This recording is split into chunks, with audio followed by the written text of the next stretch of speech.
Okay, picture this. The year is 1965. Japan is absolutely booming. And its pop culture, it's exploding right along with it, with manga and anime leading the charge. But, behind the scenes of this creative golden age, a professional dispute is about to spiral into an all-out war. It would pit the literal god of manga against his own publishers in a scandal that, and I'm not exaggerating, would change the industry forever. So what really happened here? Was this a straightforward case of a legendary creator just breaking a promise to get a better deal? Or was it a desperate move, totally fueled by paranoia and the very real fear of industrial espionage? This is the story of the W3 incident, and to get it, you really have to see it from all sides. At the very center of this storm was Osamu Tezuka, the undisputed god of manga, the guy behind masterpieces like Astro Boy. The whole conflict was about his brand new, highly anticipated series, W3. And it involved Japan's two publishing giants, Shogakukan and Kodansha, who were already locked in this fierce, brutal war for readers. And right here, this is where it gets messy. Because you see the two completely different versions of reality. From the publisher's point of view, it was a simple, shocking betrayal. But to Tezuka, he was the one being wronged. He was absolutely convinced his ideas for W3 had been stolen for a rival anime, Space Boy Soren. And he felt like he had no choice but to act to protect his own creation. So, to really understand what went down, you have to look at this from every single angle. Because this wasn't just Tezuka versus some faceless publisher. Nope.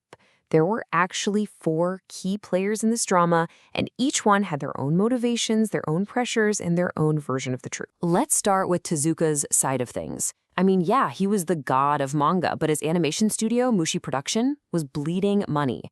The pressure on him was just immense. So when he gets wind that a rival anime, Space Boy Soren, is in the works with a concept that sounds suspiciously like his W3, he becomes convinced an employee spied on him.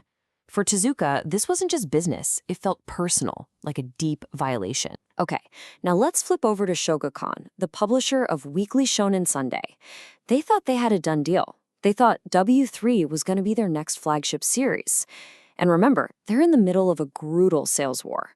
Losing Tezuka's next big thing wasn't just bad, it was a catastrophe.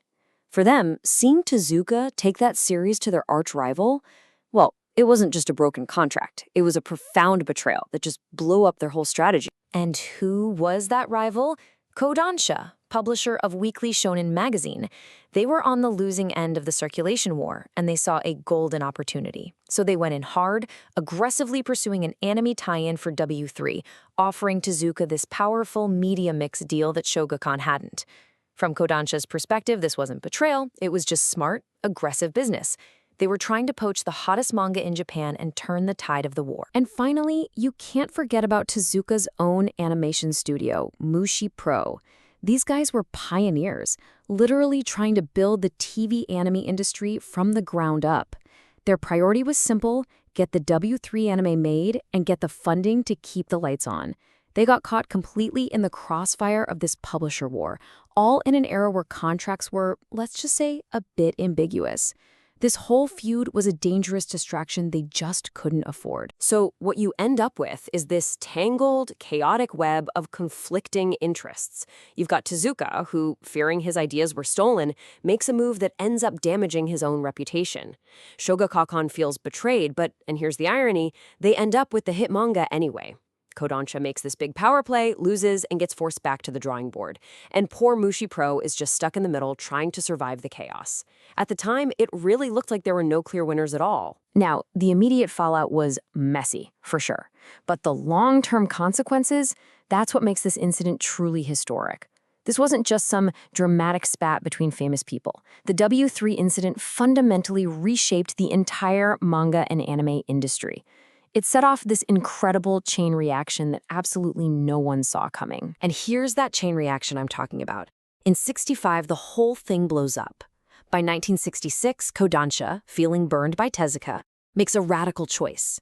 Instead of trying to find the next Tezuka, they pivot hard. They embrace a totally new, darker, more realistic style called gekiga, which means dramatic pictures.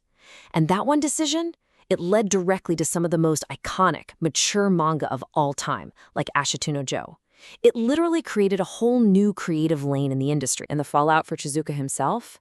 9 years. Let that sink in.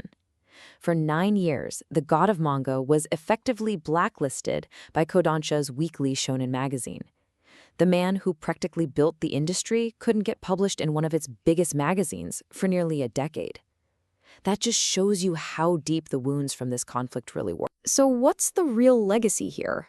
Well, the W3 incident was a painful but honestly a necessary wake-up call for everyone. It forced the whole industry to grow up, leading to much clearer contracts and a real awareness of creator rights.